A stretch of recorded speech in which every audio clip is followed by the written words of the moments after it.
말씀 깊이 새겨서 1983년 여름 한 줌의 기도로 시작된 교회. 오포 땅에 복음의 씨앗이 뿌려졌습니다. 42년이 지난 지금 그 씨앗은 많은 열매로 자라고 있습니다. 처음 예배당은 너무 좁았지만 기도의 열기는 뜨거웠습니다. 이곳은 하나님의 말씀으로 살고 복음을 전하는 공동체로 자라났습니다. 눈물로 씨를 뿌린 자들이 기쁨으로 단을 거두었습니다.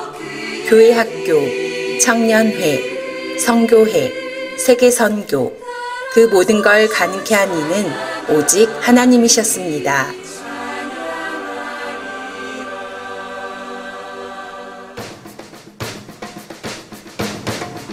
제가 생각하는 가장 좋은 점은 선교를 많이 하는 교회라고 생각을 합니다. 해외로도 그렇고 섬선교도 그렇고 다양한 국가들을 이제 지원하고 있기도 하고, 그런 부분들이 청년으로 살아가면서 다양한 경험을 제공해주는 교회이지 않나라고 생각을 합니다. 우리 교회가 지금처럼 영유아, 어린이, 그리고 청소년, 청년, 그리고 시니어 세대까지 모든 세대들이 아우러져서 기쁨과 즐거움이 넘치는 교회가 됐으면 좋겠고, 담임 목사님의 말씀 중심 선교에 존경하며 한 마음으로 기도해 저를 비롯한 우리가 하나님을 기쁘시게 사람을 행복하게 하는 건강한 교회로 여기까지 온 것은 다 하나님의 은혜이며 은총이고 은혜입니다. 오늘의 목포주안교회는 기도의 교회, 말씀의 교회, 선교하는 교회입니다. 다음 세대를 세우며 열방을 품는 교회입니다. 교회는 계속해서 빛과 소금의 사명을 감당하고 있습니다. 우리는 크게 외쳤네. 주는 나의 힘이요 나의 구원이시라. 바람도 바다도 찬양 우리 주와 같으니 누구인가야. 믿음의 눈으로 봐요. 주님께서 베푸신 새로운 세계.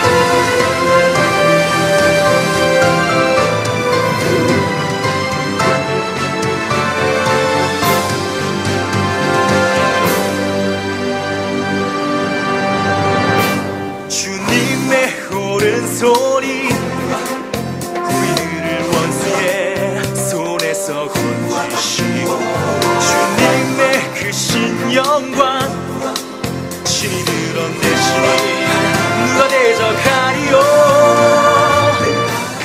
사랑하는 성도 여러분, 지난 42년 동안은 하나님의 은혜였습니다. 그리고 앞으로도 하나님의 은혜 속에서 우리 교회는 힘차게 나아갈 것입니다. 오직 하나님을 기쁘시게 사람을 행복하게 하는 교회가 되겠습니다. 감사합니다. 여러분 사랑하고 축복합니다. 우리 주와 같으니 누구인가야. 믿음의 눈으로 봐요. 주님께서 베푸신 새로운 세계. 바람을 바다도 찬양 주님께서 베푸신 새로운 세계.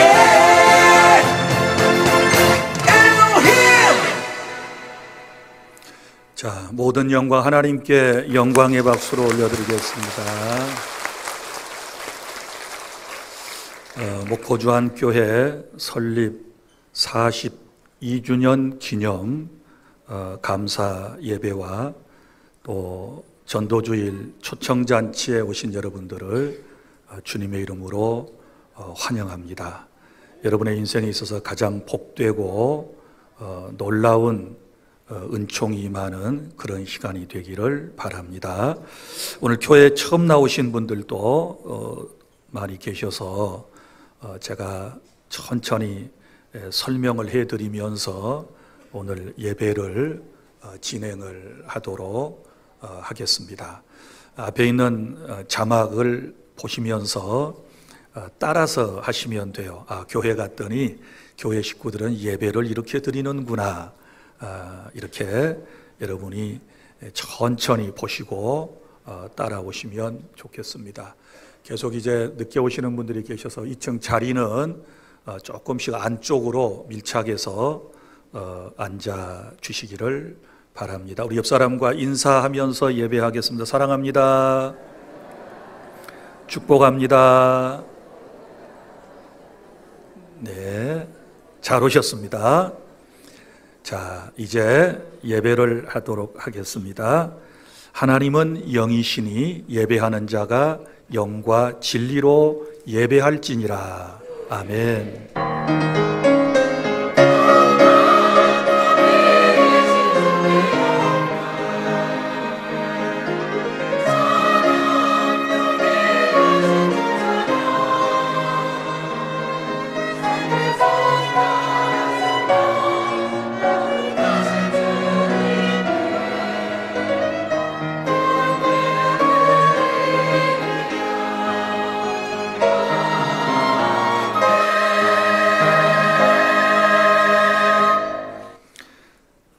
일어서실 수 있는 분들은 일어서셔서 305장 찬송을 다 함께 부르시겠습니다. 우리 잘 아는 곡조입니다.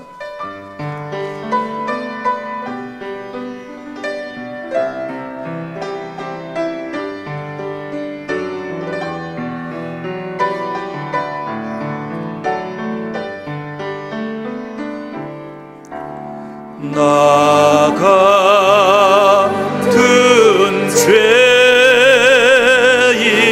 살리시 주의 놀라워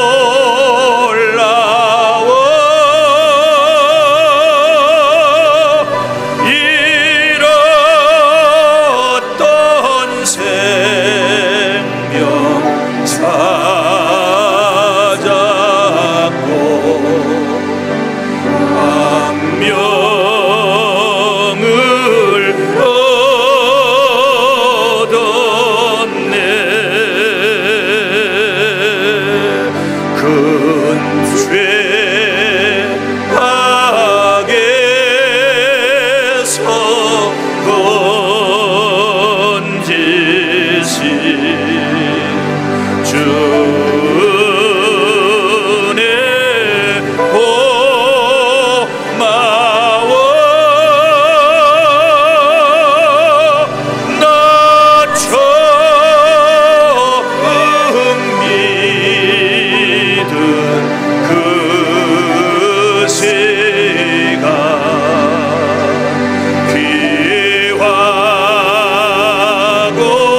사도신경으로 신앙을 고백하겠는데 화면을 보고 그냥 읽으셔도 됩니다. 전능하사 천지를 만드신 하나님 아버지를 내가 믿사오며 그 외아들 우리 주 예수 그리스도를 믿사오니 이는 성령으로 잉태하사 동정녀 마리아에게 나시고 본디오 빌라도에게 고난을 받으사 십자가에 못 박혀 죽으시고 장사한 지 사흘 만에 죽은 자 가운데서 다시 살아나시며 하늘에 오르사 전능하신 하나님 우편에 앉아 계시다가 저리로서 산 자와 죽은 자를 심판하러 오시리라. 성령을 믿사오며 거룩한 공회와 성도가 서로 교통하는 것과 죄를 사하여 주시는 것과 몸이 다시 사는 것과 영원히 사는 것을 믿사옵나이다. 아멘. 자리에 앉으셔서 우리 어디서 많이 들어보고 불렀을 우리 찬양을 함께 부르도록 하겠습니다. 세상에서 방황할 때 나 주님을 몰랐네. 내 마음대로 고집하며 온갖 죄를 저질렀네. 예수여, 이 죄인도 용서받을 수 있나요? 벌레만도 못한 내가 용서받을 수 있나요? 받을 수 있습니다.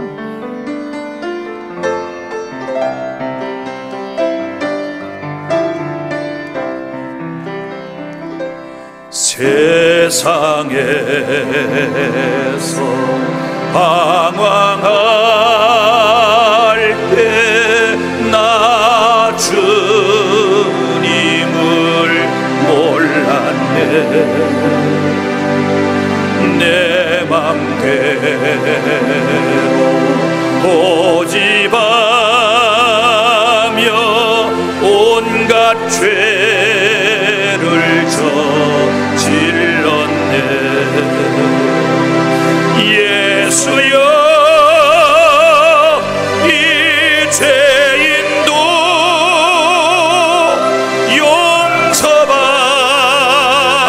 수 있나요? 벌레만도 못한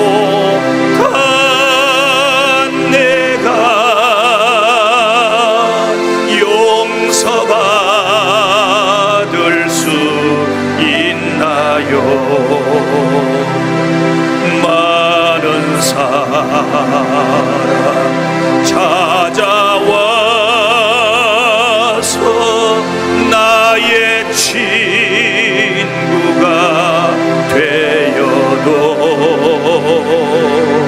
병든 몸과 상한 마음 위로받지 못했다오. 예수여, 이 죄인을 불쌍히 여겨 주소서. 의지할 것 없는 이모 위로받기 원합니다. 이 죄인의 애통함을 예수께서 들으셨네. 못자국난 사랑의 손 나를 어루만지셨네. 내 주여, 이 죄인이 다시 눈물을 흘립니다.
하나님께서 오늘 우리에게 주신 말씀입니다.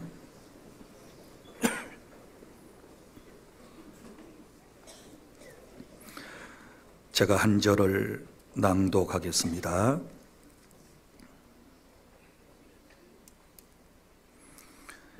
영접하는 자, 곧 그 이름을 믿는 자들에게는 하나님의 자녀가 되는 권세를 주셨으니 아멘. 오늘은 목포주안 교회가 이 땅에 세워진 지 42주년이 되는 기념 주일입니다. 1983년 6월 13일 구 행남사 밑에 작은 창고에서부터 우리 교회가 시작이 되었습니다. 그리고 하나님의 은혜로 84년도에 이쪽 북한 지역으로 교회가 이사를 했고, 그리고 89년도에 현재 이 자리에 우리 예배당이 이제 두 번째 예배당을 지어서 왔고, 그리고 2000년 이제 말에 하나님의 은혜 가운데 지금 현재의 예배당이 세워졌고 오늘에 이르고 있습니다. 하나님께서 우리 목포 땅에 살아가는 수많은 영혼들을 사랑하셔서 목포주안교회를 하나님이 세워주셨고, 하나님의 은혜 가운데 한때는 3,200명 정도의 성도, 지금은 한 2,000명 정도의 성도가 하나님을 섬기고 하나님의 나라 확장을 위하여 힘써 일하고 있는 그런 공동체입니다. 오늘 이 자리에 함께 하신 여러분들 진심으로 환영하고, 오늘 여러분들에게 무슨 소식을 전해드릴까라고 저는 고민을 많이 했습니다. 그러다가 제가 내린 결론은 우리가 왜 예수님을 믿는가, 이 문제를 좀 말씀을 드려야 할 것 같아요. 이미 예수님을 믿는다고 하면서 교회에 나오시는 분들조차도 내가 왜 예수님을 믿는지, 내가 왜 교회를 꼭 다녀야 하는지를 잘 모르고 계시고, 또 오늘 처음으로 복음을 접하신 분들은 또 예수님을 믿어야 하는 확실한 이유를 아셔야 하나님 나라 백성이 될 수 있기 때문에 여러분들에게 가장 기쁜 소식을 오늘 전해드리려고 그러는 것입니다. 자, 구체적으로 제가 아주 쉽게 여러분들에게 설명을 드리겠는데, 우리가 예수님을 꼭 믿어야 할 첫 번째 이유는 다른 것이 아니라 인간은 죄로 인하여 불행한 존재이기 때문에 여기에서부터 벗어나기 위해서 예수님을 믿어야 한다라고 하는 말씀을 먼저 드리겠습니다. 여러분, 죄라고 하는 것은 모든 문제의, 인생의 문제의 뿌리가 된다, 이렇게 말할 수 있습니다. 로마서 3장 23절에 모든 사람이 죄를 범하였음에 하나님의 영광에 이르지 못하더니 라고 주님께서 말씀을 하셨습니다. 여러분, 그러면 죄라고 하는 것이 도대체 무엇일까요? 오늘 여러분들에게 부담을 드린 것 같아서 미안하기도 하고 죄송하기도 해요. 아니, 교회 왔더니 처음부터 목사님이 죄에 대한 얘기를 꺼내니까 얼굴이 또 어두워질 수도 있고 마음 한켠이 무거워질 수도 있고 또 부담을 느끼시는 분들이 계시리라고 생각을 합니다. 그런데 그럼에도 불구하고 이 죄라고 하는 것이 뭔지, 어떻게 죄를 우리가 처분해야 하는지를 제대로 모른다면 인생이 행복해질 수 없기 때문에 부득불 여러분들에게 죄에 대한 문제를 말씀을 드리는 거니까 충분히 양해를 해주시고 이해를 해주시기를 바랍니다. 여러분, 죄 그러면 떠오르는 것이 무엇이 있습니까? 우리가 일상적으로 세상을 살아가면서 지은 여러 가지의 잘못된 행실들이 생각나지 않습니까? 예를 들어서 도둑질, 폭력, 사기, 또 간음 뭐 등등 이런 것들이 맨 먼저 떠오르게 될 거예요. 맞습니다. 이런 것들은 죄의 여러 종류들이라고 말할 수 있는 것이지요. 그러나 성경에서 말하는 죄라고 하는 것은 조금 다른 개념을 가지고 있는 것이지요. 그럼 성경에서 하나님이 말씀하시는 죄라고 하는 것은 무엇일까요? 하나님을 인정하지 않고 자기 뜻대로 자기 마음대로 살아가는 것을 죄이다, 이렇게 말씀을 하신 거거든요. 그러면 이 죄라고 하는 것은 어떻게 시작이 되었을까요? 이 죄의 기원에 대해서 또 아는 것이 중요해요. 죄는 하나님을 인정하지 않고 자기 마음대로 사는 것을 죄라고 그랬는데, 그럼 이 죄가 도대체 어디서부터 왔는가? 여러분 보세요. 하나님께서 맨 처음에 에덴이라고 하는 동산을 지으셨어요. 이걸 낙원이라고 그래요. 그리고 아담과 하와를 그곳에서 살게 하셨어요. 하나님께서 그들에게 그 아름다운 낙원을 주시면서 한 가지 약속을 하셨어요.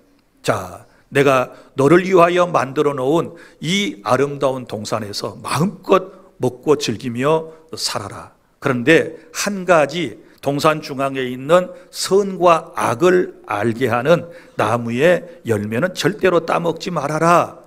그것이 바로 네가 나를 인정하고 나를 사랑하는 증표가 되느니라, 이렇게 말씀을 해주셨단 말이에요. 그런데 우리 인류의 대표자이고 인류의 시조인 아담과 하와가 여러분이 잘 아시는 것처럼 하나님께서 금하신 선악을 알게 하는 나무의 열매를 따먹었단 말이에요.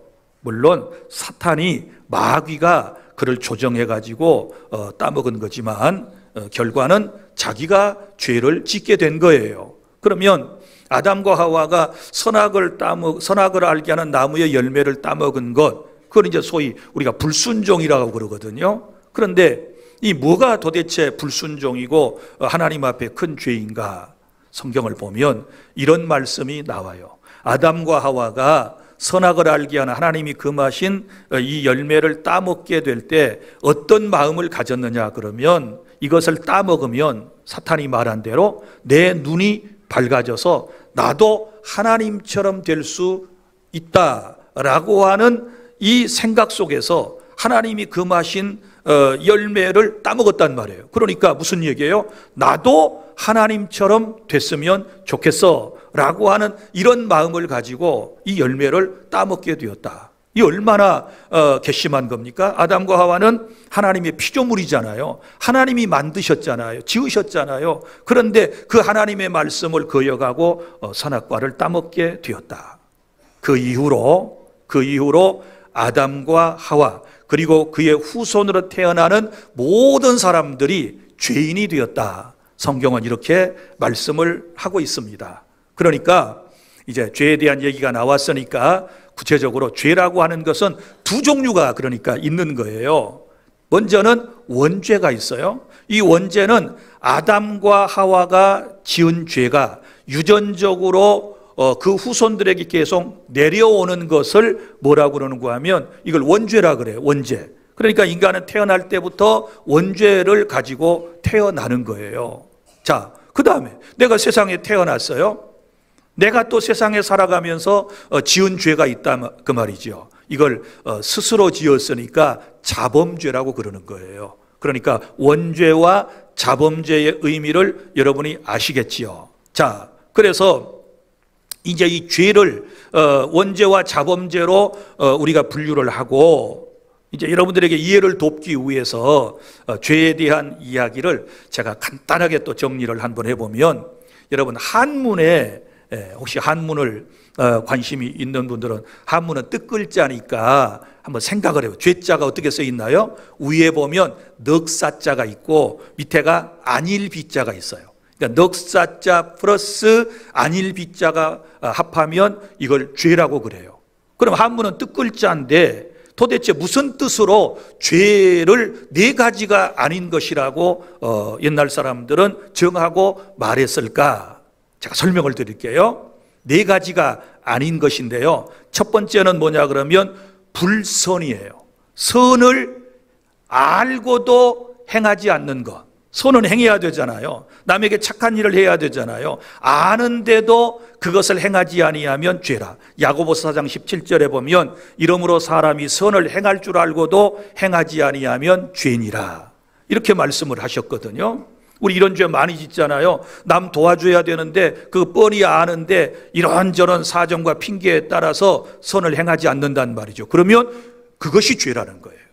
그 다음에 두 번째는 뭐가 죄냐? 불의가 죄이다. 그럼 불의가 뭐예요? 의를 행하지 아니하는 것, 이것이 죄라 그 말이죠. 자, 요한일서 5장 17절에 보면 모든 불의가 죄로되.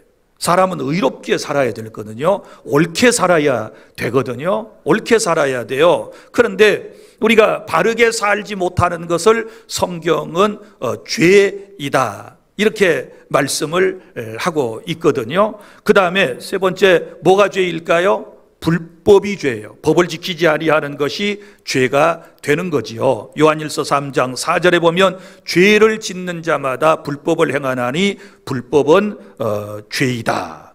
죄는 불법이다. 이렇게 주님이 우리에게 말씀을 하셨습니다. 여러분, 하나님의 법도 있고 세상의 법도 있고 여러 가지 인간이 살아가는 세상에는 법령이 있어요. 그걸 지키지 아니하면 우리가 불법을 행했다, 이렇게 얘기하잖아요. 그 법을 안 지키면 이것이 죄이다. 지금 세 가지를 벌써 배웠어요. 안일비자를 쓴다 그랬어요. 네 가지가 아닌 거. 다시 불선, 그리고 불의, 불법. 네 번째가 그럼 뭘까요?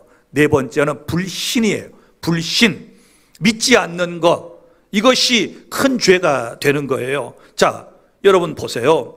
내가 분명히 부부관계를 통해서 내 아내가 그 배가 불러가지고 그 해산의 고통을 체험하면서 나를 세상에 낳았는데 내가 부모를 믿지 않는다?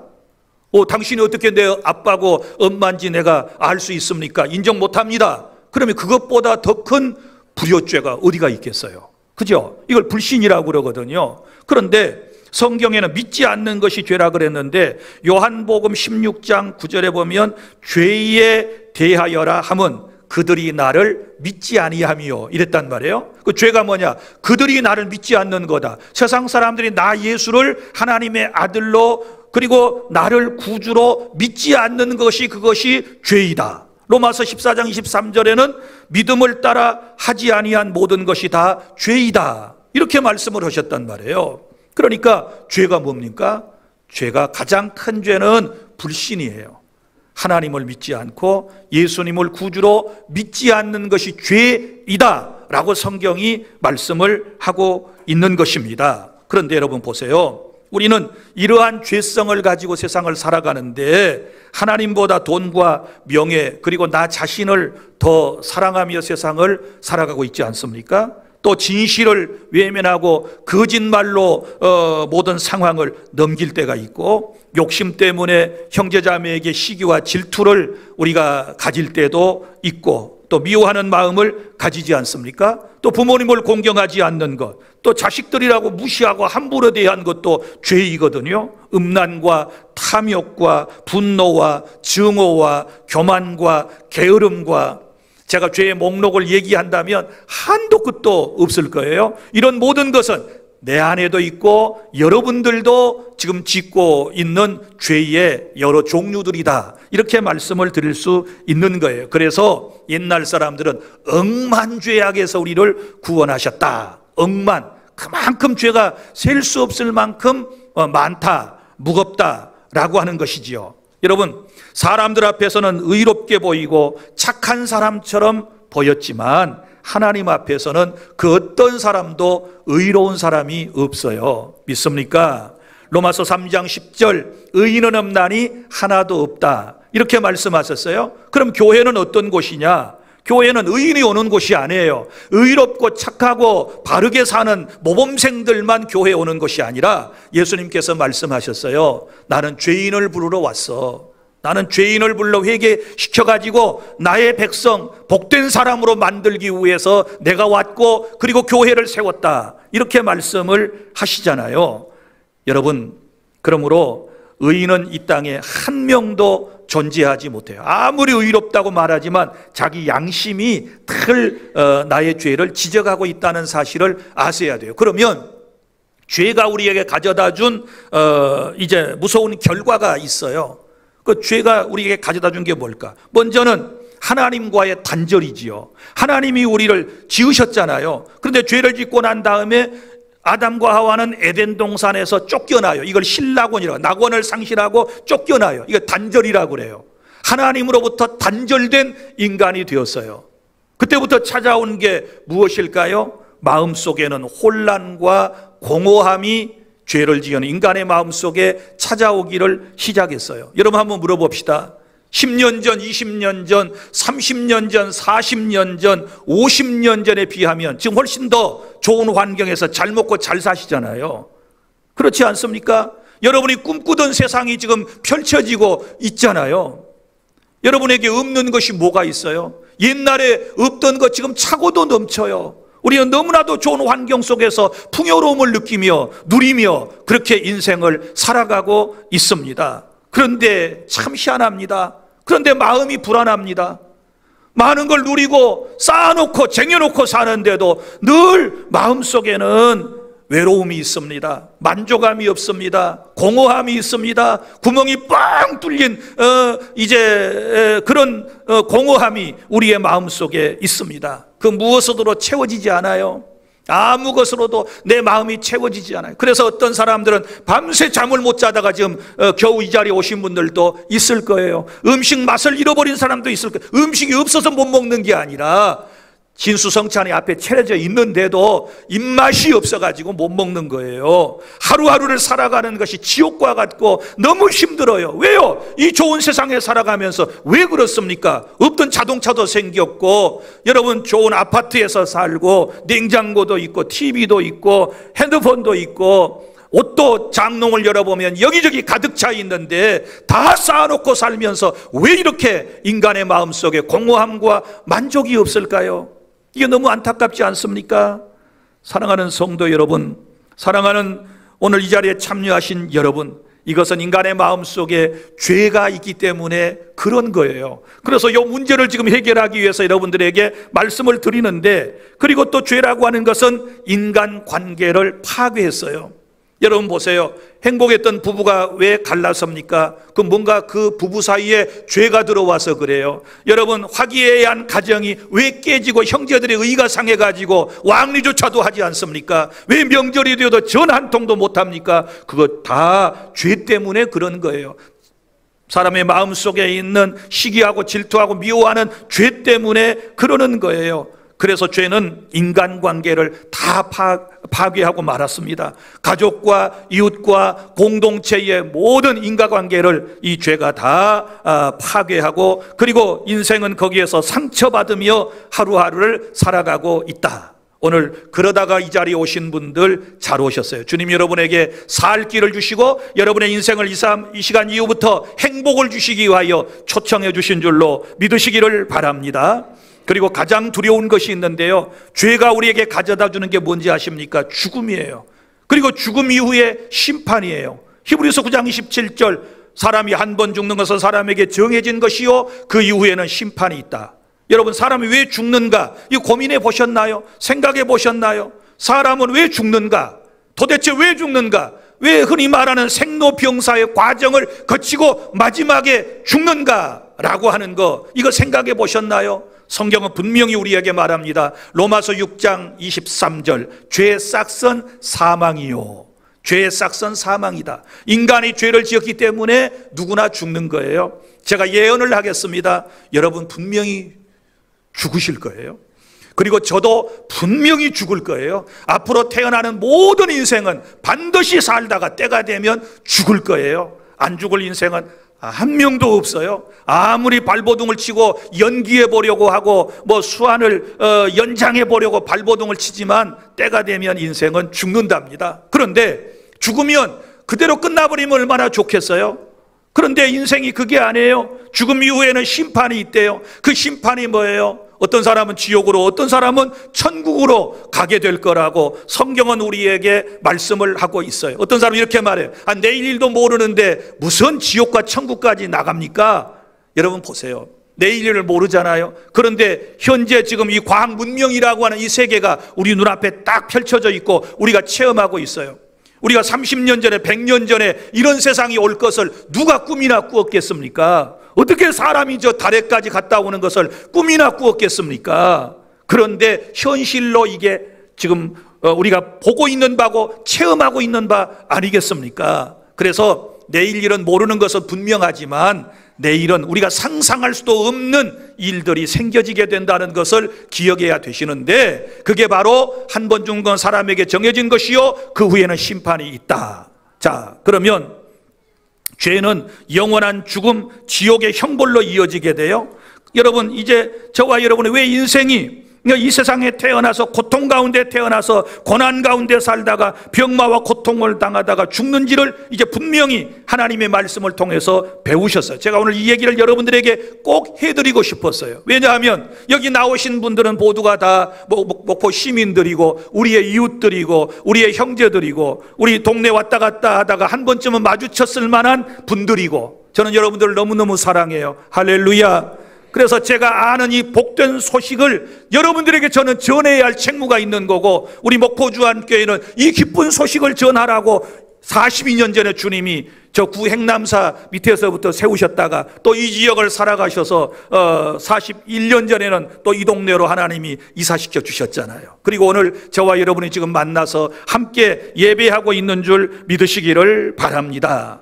자, 그러면 이제 죄 때문에 내 인생이 무너지고 죄 때문에 고통을 받고 살다가 죽는다라고 하는 말씀을 드렸습니다. 그러면 둘째, 어떻게 그러면 인간에게 고난과 고통과 죽음과 멸망을 가져다 준 이 죄의 문제에서부터 벗어나서 우리가 구원받고 행복할 수 있을 것인가? 이 문제를 이제 여러분들에게 설명을 드리겠어요. 여러분 보세요. 죄는 예수님만이 이 문제를 해결할 수 있으세요. 사람들이요, 이 고통에서 벗어나기 위해서 온갖 방법을 다 시도하고 있습니다. 그렇지 않습니까? 어떻게 하면 고통과 죽음에서 공허함에서부터 해방될까? 어떤 사람은 돈을 열심히 벌어요. 막 돈만 많이 벌어놓으면 그 돈 가지고 내가 바라는 모든 꿈을 이룰 수 있을 거다. 돈을 열심히 봅니다. 잘하셨어요. 돈 많이 버셔서 부자가 되십시오. 그리고 많이 남으면 저도 좀 주십시오. 저도 곧 은퇴해야 되니까 저하고 나눠 쓰시자고. 돈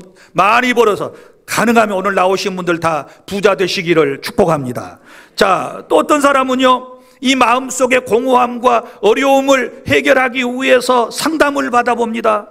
자, 아주 상담가들이 하는 일들이 참 많아요. 인생을 이제 상담을 하는 거지요. 그러면 그분들의 얘기를 들으면 마음이 편해져요. 그죠? 그리고 내 속에 있는 걸 다 끄집어내주고 다 알아주고 막 말을 그분들이 막 착착착 해주는 거예요. 지금 마음이 이러시지요, 이러시지요, 이러시지요. 얼마나 힘드세요? 그러면 눈물을 막 줄줄줄 흘러. 줄줄 흐르면서 너무 고마운 거예요. 그런데 며칠 지나고 나면 또 불안하고 또 외롭고 또 고독하고 또 슬프고 또 잠을 못 자고 또 그 인간은 또 미워지고 이러는 거예요. 그러니까 이것도 근본적으로 해결하는 문제가 아니에요. 또 어떤 분들은요, 이 문제를 해결하려고 친구를 만나, 수다를 떨어. 친구를 만나는데 카페에서 만나. 한 시간 내내, 한나절 내내 이 얘기 저 얘기, 남편 흉보다가 아내 흉보다가 자식들 흉보다가 며느리 흉보다가 막 이러면 이제 말할 때는 너무너무 막 마음이 후련해져요. 그리고 이제 끝나고 가면서 전화로 또 하자이? 이래. 할 얘기 다 해놓고 또 할 얘기가 있는 것은 이것도 문제 해결이 안 돼요. 그리고 친구를 만나서 흉금을 털어놓고 다 한 얘기가, 여러분, 그 앞에 있는 친구가요, 처음에는 그래, 그러겠다, 너 그런 세상 살았냐, 이렇게 얘기해 주는데요, 나중에는 그게요, 여러분에게 빌미가 돼가지고요, 이게 이제 흉이 돼가지고 그 들은 친구가 누구 말이야, 내가 어제 커피 함께 마셨는데 그 행복한 줄 알았더니 그 집 그거 아니더라, 부부관계 안 좋은 것 같아, 지금 뭐 자식들은 어려운 일이 있는가 봐. 이게 이제 소문으로 퍼지게 되면 더 복잡해져요. 그러니까 친구 만나서 수다 떠는 거, 이거 하나의 문제를 해결해 나가는 일순간의 방법일 수 있지만 영원한 문제 해결은 안 되는 거예요. 또 어떤 사람은요, 여행을 떠나자 그래가지고 아이고 이놈의 세상 돈 모아놨다가 뭐하냐, 이거 저 며느리가 빌려달라 그래가지고 안 줘버리고, 자식이 뭐 사업한다고 잠깐 돌려달라고 그래서 아직도 안 주고 그러는데, 이 벌어놓은 돈 가지고 여행이나 다니자. 여행을 나가는데 여행도 건강할 때 다니지, 이제 70, 80, 90 돼가지고 다니자니 걸어서는 다닐 데도 없고, 가자니 이것도 잘 동무가 있어야 가는 거지요. 이것도 잘 안 돼. 또 여행 다녀오면 뭐예요? 다녀오면 그때만 즐겁지요. 막 이것저것 보따리 선물이라고 사가지고 와서 아들한테 며느리한테 선물했더니 세상에 이런 걸 사가지고 왔냐고. 요즘 누가 이런 옷을 입냐고, 누가 이런 것을 목에다 걸고 다니냐고 핀잔이나 듣고. 그러니까 여행도 답이 이게 아닌 것 같아요. 어떤 사람은 너무너무 인생이 고통스러우니까 술을 마셔. 처음에는 잠깐 잊어버리려고 한 모금 두 모금 마신 것이 이제는 저녁에 실수 안 하고 내가 이거 먹고 딱 잠자고 말아야지 하다가 낮에도 대낮에도 이제 또 먹어. 이래가지고 이제 술주정뱅이가 되고, 어떤 사람은 마약에 빠지기도 하고, 어떤 사람은 인생의 이 고난과 고통을 잠시 벗어나기 위하여 도박에 빠지는 사람도 있고요. 어떤 사람은 다른 종교에 심취하고 명상에 빠지는 사람도 있고, 또 어떤 사람은 운동으로 풀어보려고 열심히 운동을 하고, 또 어떤 사람은 책을 열심히 읽는 분들도 있어요.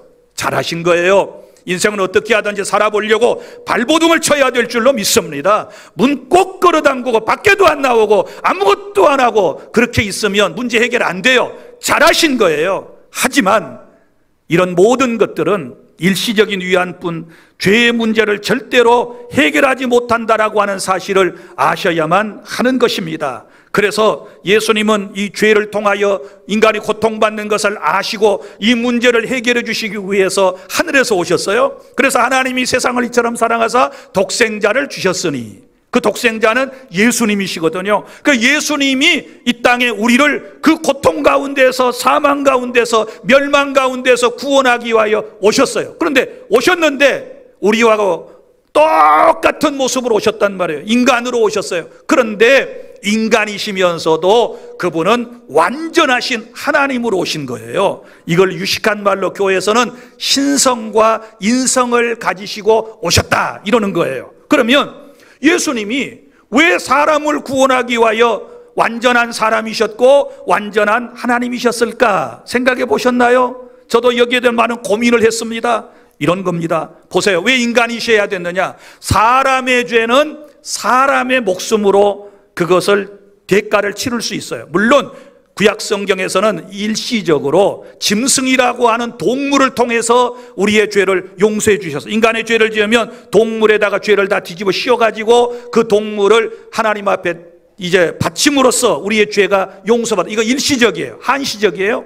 그러나 예수님께서는 이제 오셨단 말이에요. 완전히 우리의 속죄를 단번에 이루시기 위하여 사람의 몸으로 오셨는데, 사람으로서 사람이신 그분께서 우리의 죄를 대신하여 십자가에서 피를 쏟고 죽으셨음을 믿으시기를 바랍니다. 이것을 대신 속죄의 제물로 죽으셨다. 그래서 대속 제물로 죽으셨다. 이렇게 표현을 하는 것입니다. 그런데 이제 보세요. 사람으로서 내 죄값만 치러주고 죽으셨고 살지 못하면 아무 소용이 없어요. 우리가 살아나야 되잖아요. 살아나야 돼요. 그래서 예수님께서 우리 죄 때문에 십자가에서 죽으셨다가 사흘 만에 죽음을 이기시고 부활하셨어요. 할렐루야.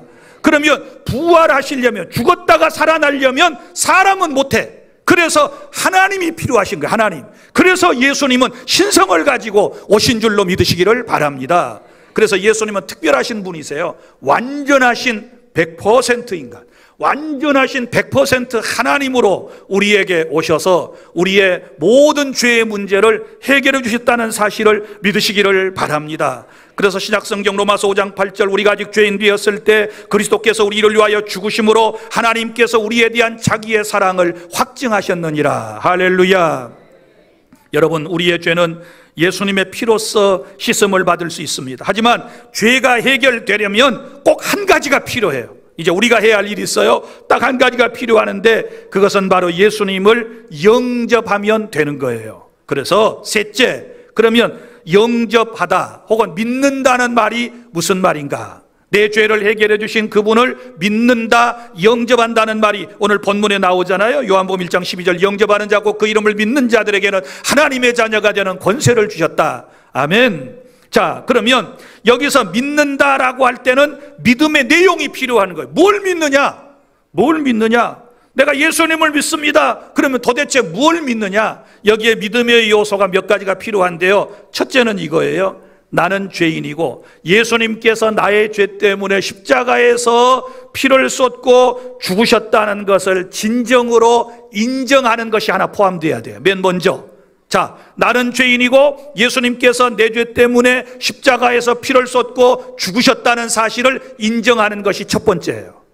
그 다음에 두 번째 믿음 안에 포함될 것은 뭐냐 그러면 이제 내가 예수님을 믿을 때 예수님은 나의 주인이시다 혹은 왕이시다. 나의 주인. 왜요? 나를 창조하신 분이 그분이시거든요. 그래서 나의 주인으로 모셔드리는 것. 그 다음에 세 번째는 뭐냐 그러면 이제 그분을 모셔드리고 내가 그분의 뒤를 따르는 신앙생활을 하겠습니다 라고 하는 요 세 가지가 믿음 안에 포함되었을 때 그걸 진정한 믿음이라고 그래요. 이해가 되셨으면 아멘.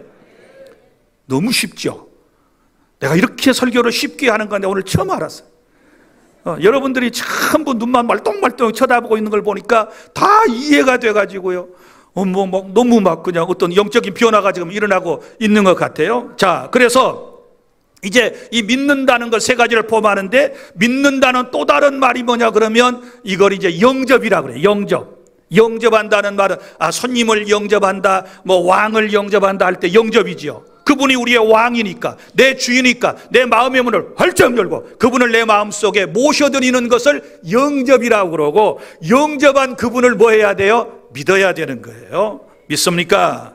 그래서 오늘 신앙이라고 하는 것, 예수를 믿는다고 하는 것은 단순한 지식이 아니라 인격적인 만남과 결단이라고 하는 사실을 깨달을 수 있기를 바랍니다. 이제 넷째, 마지막입니다. 그러면 예수님을 믿으면 어떤 변화가 일어나는가? 자, 내가 예수님을 믿으면 어떤 변화가 일어나는가? 이게 이제 중요하잖아요. 먼저는 우리의 죄가 용서받지요. 인간에게 가장 근본적인 문제인 이 죄가 해결받는 것이 바로 가장 큰 선물이에요. 이걸 죄사함이라고 그러거든요. 과거의 죄와 현재의 죄와 미래의 죄까지를 포함하여 우리의 모든 죄를 주님이 다 용서해 주심을 믿으시기를 바랍니다. 제가 처음에 하나님이 말씀하신 죄의 개념을 말씀드렸어요. 하나님을 믿지 않는 것이 죄라 그랬는데, 이제 그분을 믿으니까 그래, 네가 이제야 나를 믿는구나, 내가 네 죄를 다 용서하노라, 이렇게 선포하시는 줄로 믿습니다. 이전의 죄가 아무리 크고 무서웠다 할지라도 이제 예수 그리스도의 십자가의 놀라운 피는 모든 것을 덮고도 남음이 있습니다.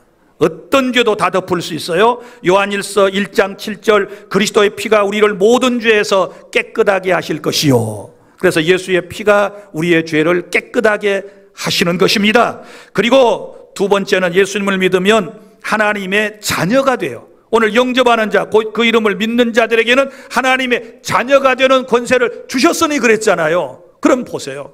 그러면 그전에는 내가 누구의 자녀였을까요? 요한복음을 보면 너희는 너희 아비 마귀에게서 났으며, 죄송한 표현인데요, 예수님을 믿지 아니할 때 마귀에게서 났다, 이렇게 이제 성경은 말씀을 하고 있거든요. 그런데 우리가 예수님을 믿으면 하나님께로부터 난다, 하나님의 자녀가 된다, 하나님의 아들과 딸로 입양된다, 이렇게 말씀을 해 주셨습니다. 그러므로 여러분, 이제 예수님을 믿으면 신분의 변화가 일어나요. 내가 이제는 하나님의 아들딸이 된 거예요. 할렐루야. 자, 그럼 하나님의 아들딸이 되면 하나님이 책임져 주실 줄 믿습니다. 하나님의 아들딸이 되면 사랑이신 그분께서 나를 사랑해 주실 줄로 믿으시기를 바랍니다. 이 세상 끝날까지 하나님의 자녀이기 때문에 아버지 하나님이 나를 보호해 주실 줄로 믿으시기를 바랍니다. 그러니까 이게 놀라운 은총이에요. 내가 하나님의 아들과 딸이 되는 것. 그 다음에 세 번째는 내가 예수님 믿으면 어떤 변화가 생기느냐? 성령이 내 안에 들어와 사시게 돼요. 여러분, 영은 두 가지가 있어요. 크게 나누면 악령과 거룩한 영, 성령으로 구분을 하는 거예요. 그러면 왜 그전에 내가 예수님을 잘 못 믿었을까?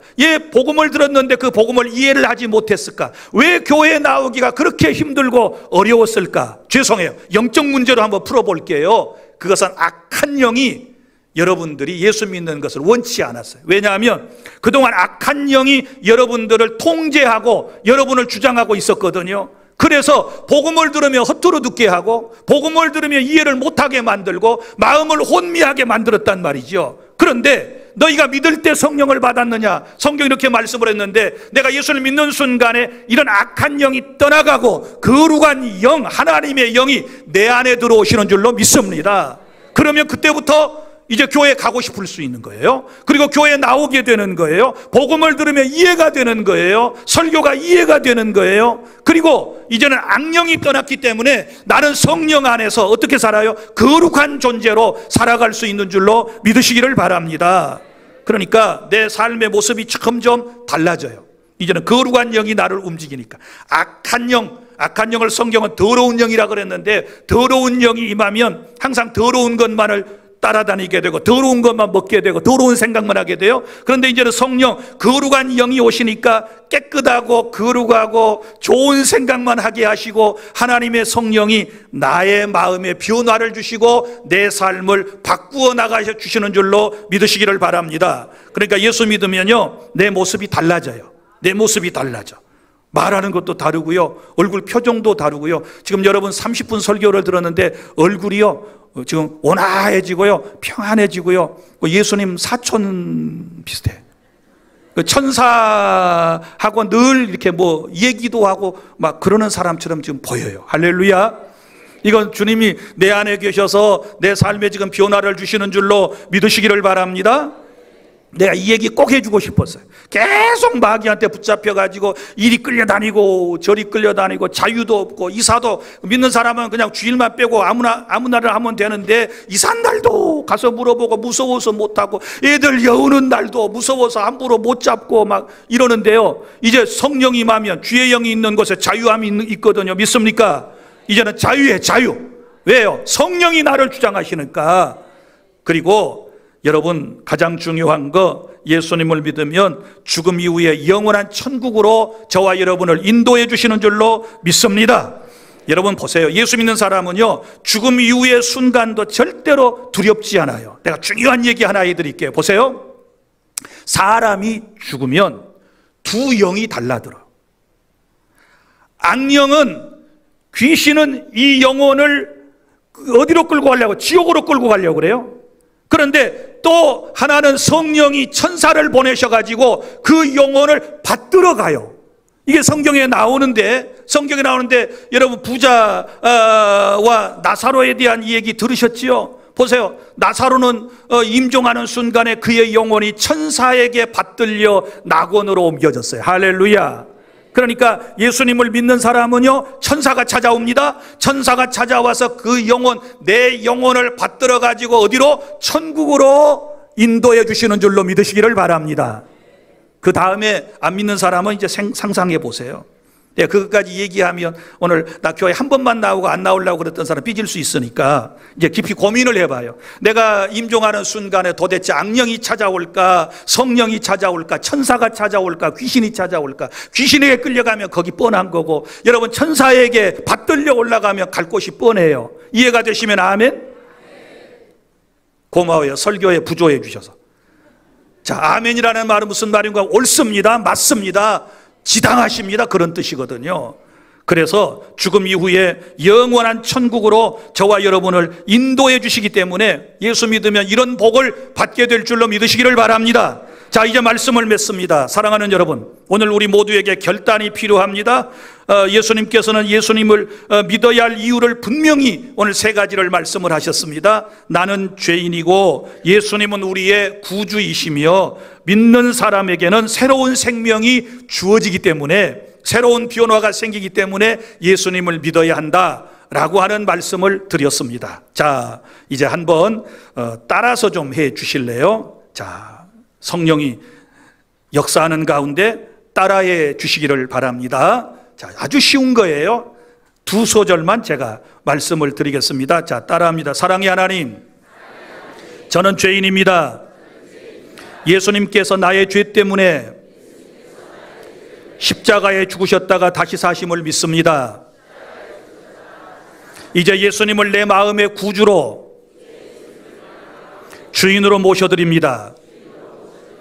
이제부터는 주님을 따르겠사오니 나의 삶을 인도해 주시옵소서. 예수님 이름으로 기도드립니다. 아멘. 여러분이 진실로 이 기도를 따라 하셨다면 여러분은 구원받은 것이고 여러분은 이제 하나님의 자녀가 된 줄 믿습니다. 할렐루야. 이 기도를 따라서 하신 모든 분들을 위하여 우리 박수로 하나님께 영광 돌리겠습니다. 기도하겠습니다. 하나님 감사합니다. 오늘 또 우리 교회 설립 42주년 기념주일에 하나님 앞에 영광 돌리며 오늘 또 예수님을 소개받고 예수님을 믿게 해주시오니 감사를 드리옵나이다. 홀로 영광을 받으시고 다 예수 믿을 이유를 분명히 알고 예수님을 나의 구주로 영접하여 구원의 은총을 받고 더 풍성해지는 삶을 살아가게 하여 주시옵소서. 예수님 이름으로 기도하옵나이다. 아멘. 자, 이제 이 시간에는요, 먼저 친교회 시간인데 우리 솔리데오 남성 중창단 앞에 나와서 서세요. 서시고 우리 안수 집사님들하고 교역자들 앞에 쭉 나와 서 보세요. 자, 얼른 나와 서세요. 이 시간에는 찬양과 함께 교회 가면 이 사람아 떡을 주냐 밥을 주냐, 내가 이 말 듣기 싫다 그랬죠. 그래서 오늘은 떡을 드릴 거고요. 그 다음에 여름이니까 이제 좀 이따 광고하겠지만 우리 냉면도 드릴 거예요. 지금. 그래서 우리 중창단 이제 찬양하는 동안에 다 이 의자마다 지금 뒤에 다 쌓아놨거든요. 그래서 말하지 말고 갖다 주면 부시럭거리지 말고 이 포장지가 부시럭거리는 거예요.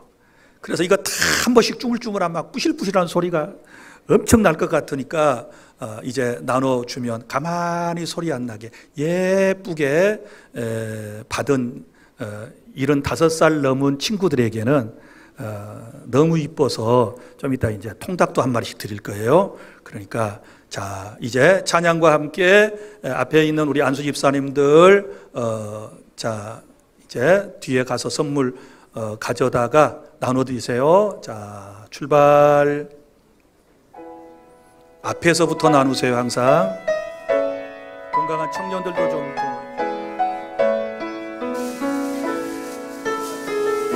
안내위원도 수고해 주세요.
멋진 솔리데오 큰 박수로 다시 축복해 주시기를 바랍니다.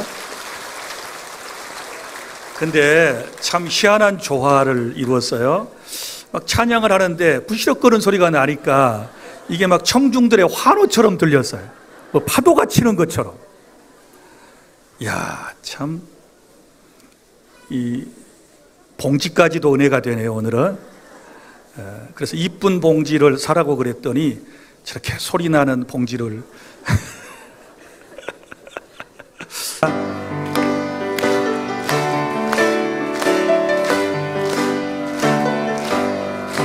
대산을 넘어 험곡에 가도 빛 가운데로 걸어가면 주께서 항상 지키시기로 약속한 말씀 변치 않네.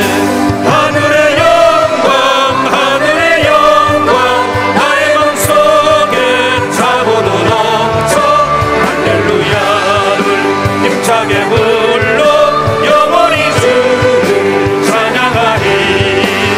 깜깜한 밤에 다닐지라도 주께서 나의 길 되시고 나에게 밝은 빛이 되시니 길 잃어버릴 용려 없네. 하늘의 영광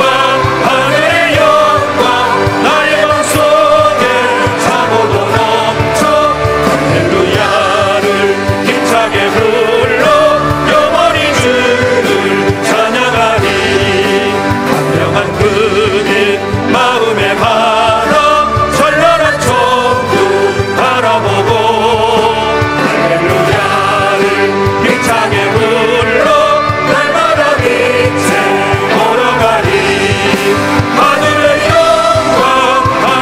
영광 나의 맘속에 차고도 넘쳐 할렐루야를 힘차게 불러 영원히 주를 찬양하리.